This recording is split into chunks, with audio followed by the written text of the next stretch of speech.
guys, it's Rhae and I'm back with another word. So I pray you all have been well. I pray you all have a blessed day today. So this word is going to be about prodigals, and it's from a dream that I had on November 30th. And I'm gonna go ahead and give out the dream and then scripture and the messages, and then that's it.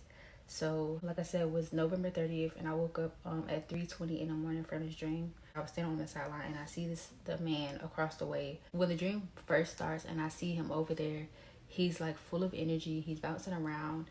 He's smiling, and all of a sudden, out the blue, he kind of slumped over, and he looked.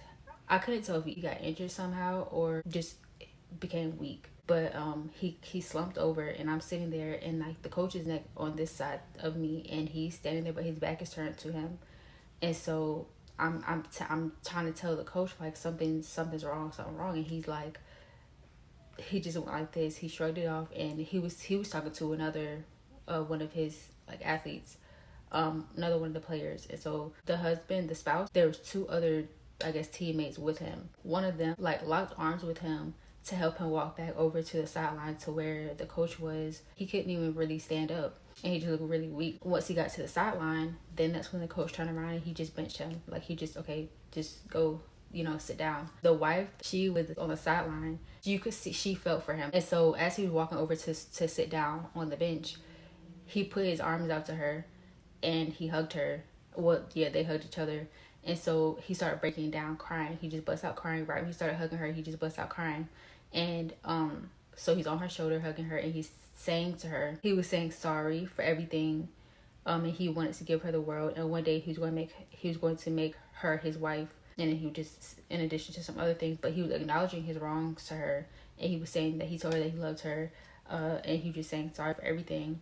And as he was crying on her shoulder, she started crying too, and she was just hugging him, and she was like rubbing his back and stuff. Then it went to a new scene where they were, I'm just gonna say it was like a jewelry store, because it was those two, but there was also another lady there. But the man, he was giving her a gift, but it was a surprise, because he told her in the dream, he told her to close her eyes, and then the lady pulled out the box, and it was a necklace. He put the necklace around her neck, and it was a gold necklace, and then it had a pink diamond on it. And then that was it, and I woke up. So first off, obviously the Lord led me to Luke 15, which talks about the prodigal son. And so as I read, I began to see the similarities, but between my dream, specific things in my dream, and then the text. So I'm gonna read Luke 15, starting at verse 11. Says, Jesus continued, "There was a man who had 2 sons. The younger one said to his father, 'Father, give me my share of the estate.' So he divided his property between them. Not long after that, the younger son got together all he had, set off for a distant country, and there squandered his wealth in wild living. After he had spent everything, there was a severe famine in that whole country, and he began to be in need. So he went and hired himself out to a citizen of that country, who sent him to his fields to feed pigs.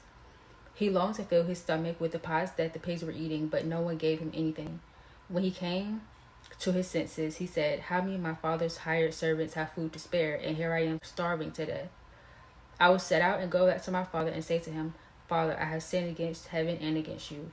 I am no longer worthy to be called your son. Make me like one of your hired servants.' So he got up and went to his father, but while he was still a long way off, his father saw him and was filled with compassion for him.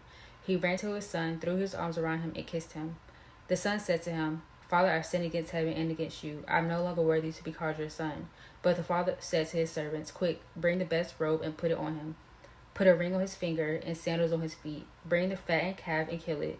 Let's have a feast and celebrate. For this son of mine was dead and is alive again. He was lost and is found.'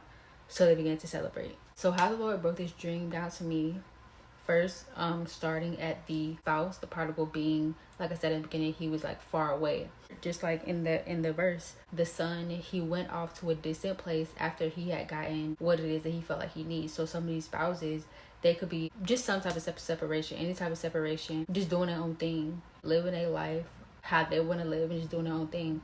So like I said, the wife, the spouse, she was just there on the sideline. So some of these people, while they are out living their life, doing what they choose, living how they please, it's kind of like they're choosing all these other things, or searching for other things, or obtaining all these other things that they feel like is going to fulfill them. Meanwhile, they're just keeping you there, like on the sideline, waiting on the sideline. The Lord is stripping them of those things. In this dream, this person was an athlete, and just out the blue, he just got weak, and the coach was just like, once the spouse got over to the sideline, and then the coach just saw his condition, he just benched him. He's just, what I'm saying, he just benched him. So the Lord is stripping these things, stripping these spouses of these things, whatever it is that they feel their fulfillment, whatever it is that is basically whatever it is that they're putting before this union, aka the will for their life and you all together, aka your assignment together for the kingdom, and they're putting these things before that. The Lord is stripping them of those things. So once he got to the sideline, he saw the lady there, he saw his spot, the wife there, and he just bust out crying. So like I said, he was telling her, of course, that he loved her. He was saying sorry, and he was acknowledging her. He said, I'm going to make you my wife. So for some, you guys weren't even in a marriage yet. For some people, it could be actual marriage restoration. For other people, you guys weren't even married yet. It never got there, because this person said, I'm going to make you my wife. So they know that you're their wife. They know, or they're going to know. He said, I'm going to wife you. I love you. I'm sorry. He acknowledged everything. He acknowledged her being there through everything. Even at that point, she was there. He was just acknowledging her finally. And she's just holding him while he's crying on her shoulder. She's holding him, and she's rubbing his back, and she's, just saying, it's okay. So at that point, as they're breaking down and they are communicating, she was open. She welcomed him back with open arms, and she was forgiving. She was understanding. Oh, and I didn't say this when I was speaking about the dream, but so when they were over on the sidelines and they both were crying, there were also other people there sitting on the benches. These people, when they were hugging and crying, the people were just looking, like the people were just watching. And men, they don't want to cry openly in front of people, but this man did not care. This spouse didn't care. These spouses are being humble. Obviously, when you get stripped of everything that you love so much, or that you think you needed, or thought that was all you needed, you getting a reality check, that's humbling in itself. But just the fact that he did not care, the way he was crying, he did not care that all these people were around. So humbling, first of all, in that sense, but also to say sorry. So some people, some of these spouses might have issues with apologizing or taking accountability for their wrongs, their actions. So like I said, he was acknowledging her. He was also acknowledging his wrongs. He was acknowledging who she has been the whole time. He was apologizing for things that he put her through, and he was acknowledging that he knows that she's his wife. He's going to make her his wife one day. And so yes, so in the next scene, I said it was like a surprise gift, and it was a necklace. It was a gold necklace with a pink diamond. So the Lord led me to look up a pink diamond. It says the source of their pink colors is most commonly attributed to enormous additional pressure that these diamonds undergo during their formation. The pink diamond is one of the rarest colored diamonds that exist, rarer than every type of colored diamond apart from the red diamond. Their rarity means pink diamonds are exceedingly valuable. Okay, and another one says, certified natural fancy vivid pink diamonds are the most expensive diamonds on the market, ranging in price from $30,000 to $100,000 per carat, 20 times the price of a white diamond. A pink diamond has been exposed to even more intense heat, pressure, and time, transforming the diamond. And so once I read that, the Lord was telling me, like, this basically is symbolic of you as a wife.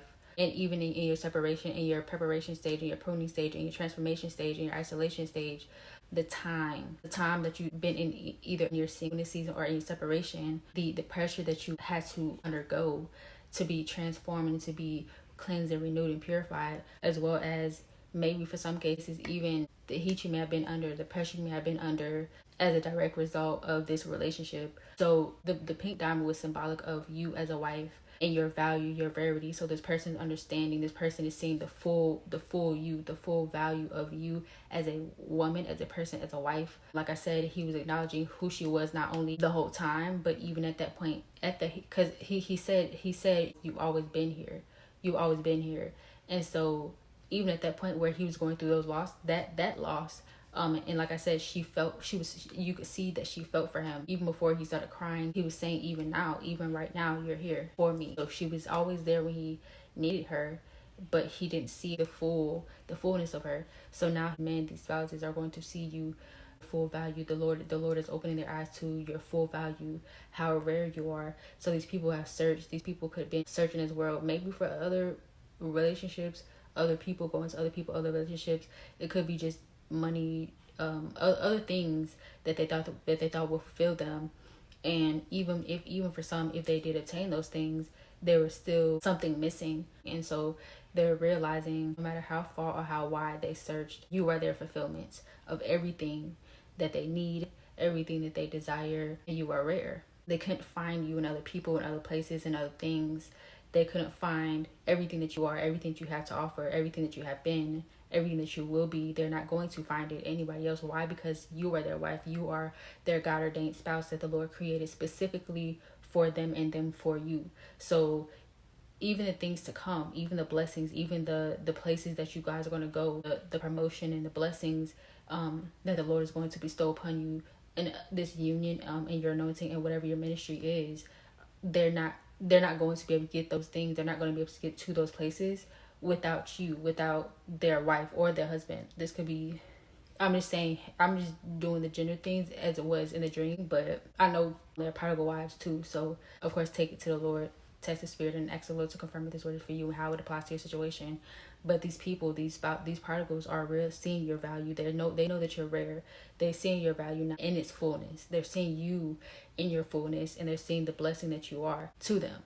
That is it. That's the message. These people, these prodigals are being humbled. The Lord is stripping them of these things that they are idolizing, that they are putting before you, therefore before the Lord's will, therefore before his kingdom.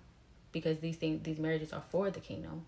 Whatever your ministry is and whatever you guys' assignment is going to be is for the kingdom. They're putting their time and energy and effort into other people, places, or things instead of where it is supposed to be. So the Lord is having to strip them of these things in order to get them in line. They're being benched. They're being pulled out. They're being pulled away from those things in order to get them refocused, in order to get them checked real quick and get them in line. Remove all of those things so that they can see the reality of what's going on right now. And they are returning. They're going to be returning. They are returning in due time and due season.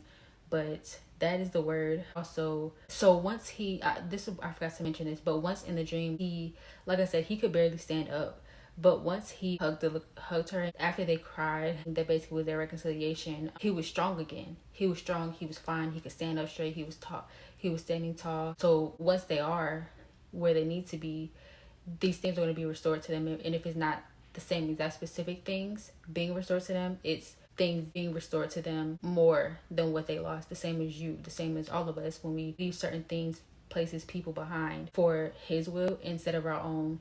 He always either restores them to us because we were obedient, or he gives us better than what it was that we had to let go of. I had to add it in there, but test the spirit. Of course, take this word to the Lord. Ask the Lord to confirm if this word is for you. Share this word with anyone who you feel may need to hear it. Don't forget to like, comment, and subscribe to the channel, and also hit the notification bell so that you're notified of any future uploads when I post. And I'll be back soon with another word.